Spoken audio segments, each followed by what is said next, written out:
자, 두 번째 절로 들어가겠습니다. 교육평가의 종류라는 부분인데, 요게 여러분들 잠깐 보시면은,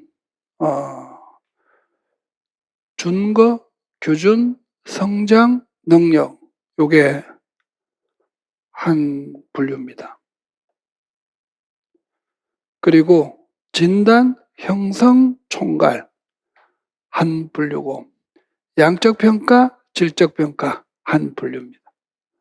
그러니까 이런 식으로 평가의 종류를 다루는 부분이 2절이라고 보시면 되는데, 기출문제 표시가 되어 있는 거 보시다시피 굉장히 많이 출제가 되고 있는 부분이다 라고 볼 수가 있겠죠. 여러분들 그 교수 방법론에도 계속 나왔고, 교육 과정에도 여러분들 백워드 설계 같은 경우를 보시면은 대부분 준거지향 평가를 지향하고 있다, 뭐 이런 이야기를 하고 있기 때문에 이 평가의 종류에 대해서는 상당히 중요한 의미라고 보시면 되겠죠. 근데 이미 여러분들도 많이 알고 있는 내용들이라 가지고 그렇게 뭐 크게 어려운 건 없습니다. 네, 어려운 건 없는데, 우선 평가 기준에 따른 분류가 뭐 상당히 중요하다라고 볼 수가 있기 때문에 별표를 한 3개 정도 치시면 좋지 않을까라고 생각을 합니다. 그러면 첫 번째 이제 준거지향 평가가 나오는데, 이 준거지향 평가를 절대평가라고 부르는 거죠. 절대기준평가, 그 다음에 준거참조평가, 목표지향평가라고도 이야기를 하는 거죠. 그래서 절대평가라고 사실은 가장 많이 이야기를 하는데, 조금 이제 고상한 표현으로 하면은 준거지향평가라고 볼 수 있는 거죠. 그러면 이제 여기서 말하는 준거라는 것은 뭐를 뜻하는 말일까라고 하는 건데, 준거는 절대적 기준을 불러주는 말이 준거입니다. 그러면 아까 상대평가를 기준지향평가라고 했지 않습니까?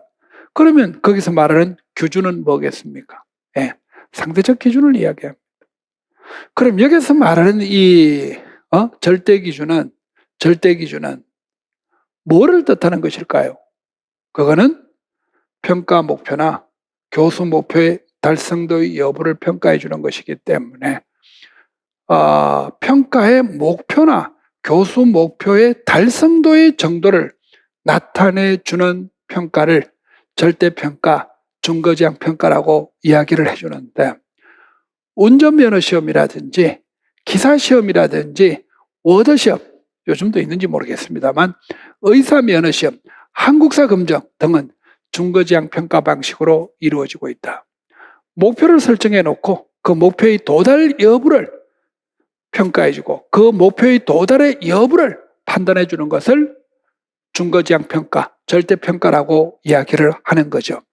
우리 사회에서도 많이 이루어지고, 또 조금 이따 나옵니다만 성취평가제라는 용어를 우리가 많이 쓰지 않습니까? 그 성취평가는 바로 준거지향 평가를 이야기해 주고 있다, 이렇게 볼 수가 있는 거죠. 요거는 이제 좀 가야지 여러분들이 좀 이해가 잘 되실 수가 있습니다. 타당도를 중시한다, 부적 평가를 강조한다, 발달적 교육관이다, 요거는 아까 했지 않습니까? 그런데 1번, 2번에 대한 부분은 나중에 저 부분을 다루면서 다시 한번 설명을 드리도록 하겠습니다. 그럼 우리가 준거지향 평가를 하려고 하는 이유가 뭐냐라는 거죠. 장점입니다. 장점인데,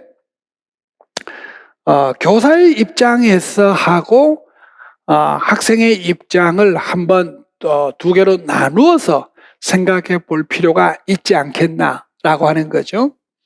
그래서 이제 교사 측면에서는 교사들의 교사학습 방법의 개선이 가능해집니다.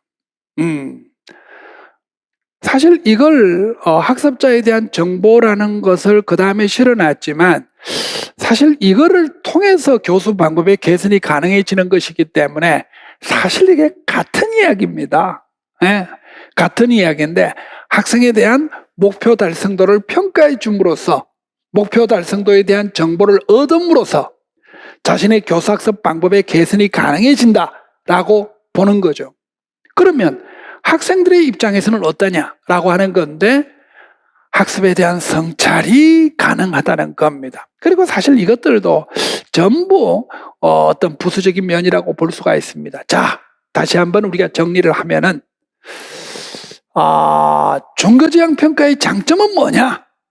교사의 교수학습 방법의 개선이 가능하다. 이렇게 하나 정리하고 그 다음에 또 하나는 뭐냐면 학생의 입장에서는 자신의 학습에 대한 성찰이 가능하다. 이렇게 정리를 하면 좋을 것 같습니다. 나머지들은 뭐 그게 설명 부분에다가 집어넣으면 좋겠죠. 단점이 뭐냐? 우리가 대학, 아까도 이제 말씀을 드렸다시피 대학 입시 같은 경우나 우리 임용시험과 같은 경우는 이 중거지형 평가를 쓸 수 없지 않습니까? 그러니까 결국은 뭐냐? 왜? 이런 데는 개인차의 변별이 필요한데 이거는 개인차의 변별이 안 된다는 거죠. 그러니까 목표만 달성하면은 패스로 갈 가능성이 패스로 제공되는 것이기 때문에 결국은 개인차 변별이 안 되지 않겠나라고 하는 겁니다. 그리고 경쟁을 통한 외적 동기 유발이 어렵다. 이것도 사실은 이렇게 한 2가지 정도로 정리를 하십시다. 우리가 너무 많이 해놓으면 좀 기억하기가 어려울 수도 있기 때문에 개인차의 변별이 어렵다. 한 사람 한 사람의 어떤 서열을 결정한다든지 어떤 선발한다든지 이럴 때는 중거지형 평가를 쓸 수가 없다는 거죠. 그리고 또 하나는 뭐냐면 외적 경쟁이 아무래도 좀 떨어지지 않느냐라고 하는 겁니다. 그 말고도 집단 비교라든지 통계적 활용이라든지 여러분들 여기 5번, 6번은 사실 같은 말입니다. 기준 설정이 어렵다.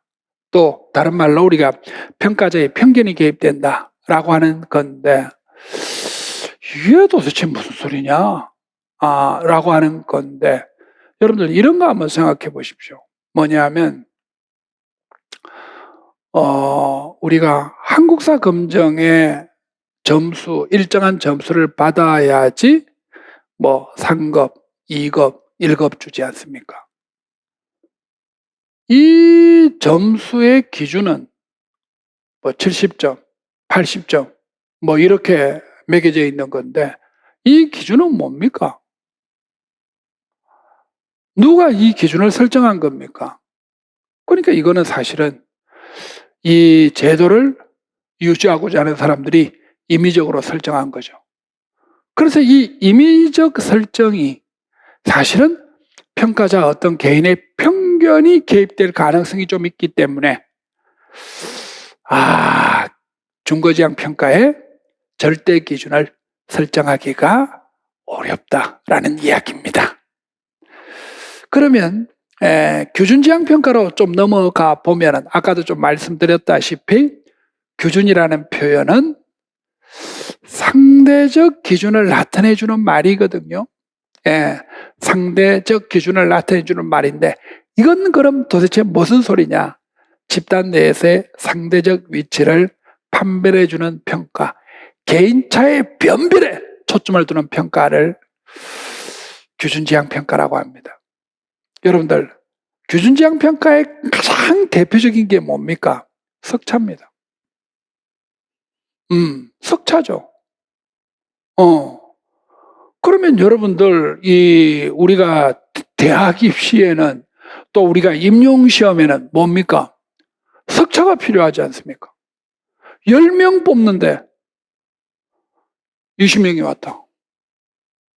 그러면 1등부터 10등까지를 선발을 해야 되는데 여기에서는 결국은 석차가 가장 중요하다고 볼 수가 있는 거죠. 이 석차를 개인차의 변별이라고 볼 수가 있는 것이고 집단 내에서의 상대적 위치를 판별해 주는 것이라고 볼 수가 있기 때문에 이것을 기준지향 평가라고 이야기를 하면서 대학 입학시험, 그리고 교사 임용시험, 표준화 검사라는 것은요, 여러분들 주로 IQ 검사라든지 적성 검사라든지 이런 건데, 이거는 절대평가가 아니고 이거는 전부 상대평가로 구성되어 있습니다. 자, 그러면 신뢰도를 중시하고 정상분포를 이루는 건데, 요거는 이제 다시 나중에 나오고요. 그 다음에 선발적 교육관을 배경으로 하고 있다. 요것도 말씀을 드린 거죠. 그리고 여러분들 보시면은 개인차의 변별이 용이하다, 경쟁을 통한 외적 동기 유발이 가능하다라는 거죠. 그리고 아까 보셨다시피 교사의 편견이라든지 평가가 용이하다. 그러니까 여러분들 여기서 우리가 탁 느낄 수 있는 게 없습니까? 중거지향 평가의 단점이 규준지향 평가의 장점이 되고 있다. 그러면 여러분들 단점 한번 보세요. 단점 한번 보시면은 교사학습 개선이 어렵다, 학습대에 대한 정보 획득이 어렵다, 경쟁의식이 약화된다, 경쟁의식이 너무 심화되는 거죠. 내적 동기, 인간의 신뢰성, 협동학습과 정신위생이 어렵다라고 하는 겁니다. 그러니까 장단점이 바뀌어져 있죠. 네. 그래서 여러분들이 규준지향 평가에 대해서 그냥 장단점 외우실 필요 없이 중거지향 평가의 장단점을 규준지향 평가의 장단점으로 바꾸어주면 됩니다. 어떻든 그 평가의 가장 큰 분류 중에 하나죠. 그래서 이 중거지향 평가와 규준지향 평가가 있다. 그러면 여러분들 우선 이런 거 한번 생각해 보십시오. 뭐냐면 임용시험도 마찬가지입니다만 학교도 마찬가지고 점수가 나오고 그 점수를 기본으로 해서 석차를 만듭니다. 그죠? 여러분들 교육학 시험 몇 점, 그 다음에 전공시험 몇 점, 이 점수가 나오지 않습니까? 그런데 교육학 시험은 20점 만점에 몇 점, 전공시험, 교과시험은 80점 만점에 몇 점, 그죠? 그리고 그걸 가지고 석차를 만드는 겁니다. 석차를 만들기 때문에 이 점수만 보면은 이것은 중거지향 평가라고 볼 수가 있는 거고요.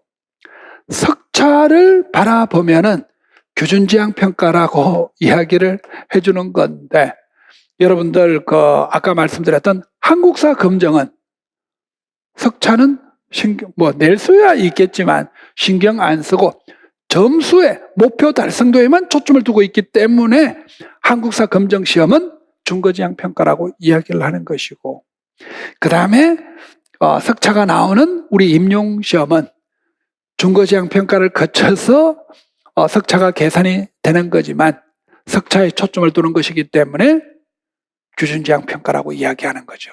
그러니까 우리가 학교 현장에서 점수로 나타나는 것은 중거지향 평가고 석차로 나타나는 것은 규준지향 평가라고 볼 수가 있는 겁니다. 이제 훨씬 이해가 잘 되시죠? 평가의 아주 기본적인 분류이기 때문에 여러분들이 잘 이해해 두시는 것이 그만큼 중요하죠. 요게 아까 그 장단점을 정리해 놨습니다. 중거지향 평가와 규준지향 평가는 장점과 단점이 바뀌어져 있다라고 이해를 해 두시면 좋을 것 같습니다. 그러면 이제 이 두 가지만 있으면 되는데, 능력지향 평가라는 것은 뭐고 그 다음에 성장지향 평가라는 것은 뭘까라고 하는 거거든요. 여러분들 요게 참조라는 말은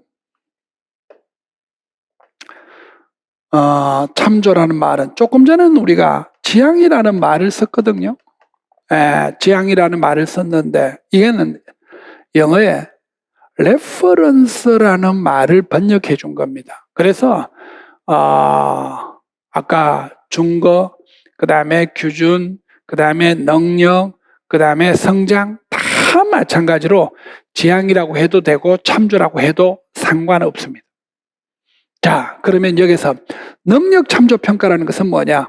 학생이 지니고 있는 능력에 비추어 능력이 발휘된 정도를 평가해 준다라는 겁니다. 우리가 평가가 많이 일어나는 쪽들, 특히 이제 육상과 같은 달리기 운동선수라든지 기록 경기라든지 이런 경우들은 아무래도 이제 평가가 많이 일어나다 보니까 이 선수가 가지고 있는 능력의 최대치는 얼마인데 이번 경기에서는 능력의 어떤 최고 기준에 비해서 얼마 정도의 능력이 발휘된 것이다. 요게 이제 소위 말씀드려서 능력 참조 평가라고 보시면 되는데, 결국 이 능력 참조 평가는 중거지향 평가가 좀 확실하게 캐치를 못 해주는 부분을 보완해 주는 것이라고 이해를 해 주시면 가장 좋을 것 같습니다. 그래서 이제 요 밑에 제가 요런 이제 예를 좀 했습니다. 그래서 중거지향 평가가 이제 능력을 측정해 주는 거니까 중거지향 평가로 측정을 해보니까 A라는 학생은 90점, B라는 학생은 80점이었는데 이번 평가를 보니까 A 학생은 80점. 그러니까 결국은 능력이 한 10점 정도는 덜 발휘되었다고 볼 수 있는 거죠. 그리고 B라는 학생은 80점이 다 발휘되었다라고 볼 수가 있는 것인 거죠.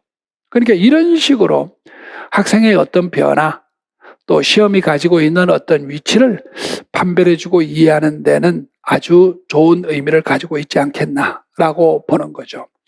개별화, 그냥 학생 개개인에 대한 평가, 그럼으로써 동기를 유발하기가 쉽다. 그리고 능력 측정이 없다. 그러니까 이 학생이 가지고 있는 최고의 능력이 얼마냐라고 하는 것을 측정하기가 쉽지 않다는 거죠. 그리고 평가가 왜곡되기가 쉽다. 그러니까 능력 평가가 잘못되면은 다 잘못될 수밖에 없는 것이기 때문에 아무래도 이제 그런 이야기를 합니다. 그리고 성장 참조 평가, 성장 지향 평가가 나오는데 이거는 능력보다도 더 중요합니다. 능력보다도 더 중요한데 아까 여러분들 중거지향 평가는 어때요? 한 시점이죠. 그런데 이 능력은 일정 기간입니다. 그러니까 사실 학생이 얼마나 성장했느냐, 학생이 얼마나 발전했느냐라는 의미로 판단을 해볼 수가 있는 것이기 때문에 이 성장 참조 평가는 굉장히 중요하다. 여러분들 여기 보시면은 일정 기간 교육 과정이라든지 교수 학습을 통해서 성장한 정도를 평가해 주는 거죠. 최종 성취 기준의 관심보다는 초기 능력 수준에 비추어 능력의 향상을 평가해 주는데 초점을 두고 있다. 자, AB 학생에서 사전 평가가 90점, 70점 나왔는데 사후 평가는 80점, 80점이 나왔더라 라고 이야기를 하면은 10점이 감소했고 10점이 증가했기 때문에 사후 평가의 점수는 같다라도 교육적인 어떤 성장, 교육적인 어떤 가치는 B 학생에게 더 있다라고 볼 수가 있는 거죠. 그러니까 여러분들이 제 강의를 듣고 어떤 성적의 향상이 이루어졌다라고 이야기하면 좀 바람직하지 않겠습니까? 그래서 그런 거를 평가해 줄 수 있는 경우를 가지고 성장 참조 평가라고 하는 건데, 협동학습에 보시면 여러분들 스타트 협동학습 모둠 성취 분단 모형이라는 곳에서 나오는 협동학습에서의 향상 점수는 성장 참조 평가의 대표적 사례이다라고 하는 겁니다.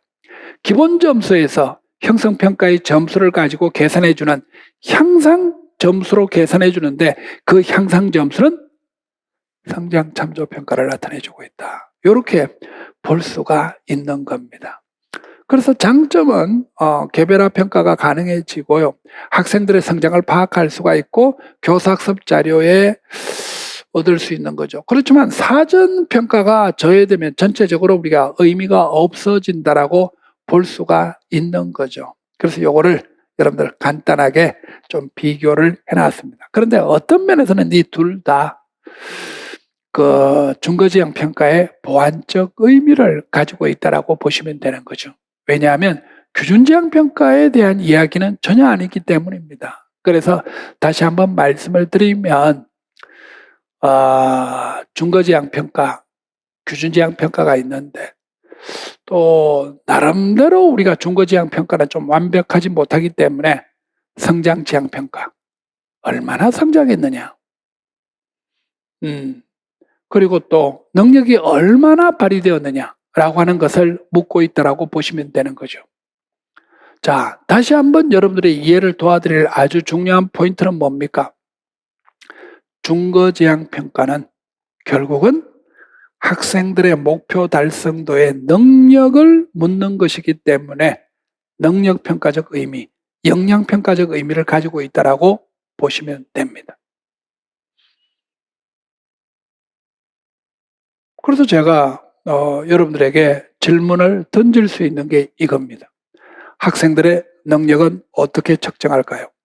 학생들의 역량은 어떻게 측정하는 것이 바람직할까요? 이건 이야기할 것도 없이 중거지향 평가를 채택하면 되는 거죠.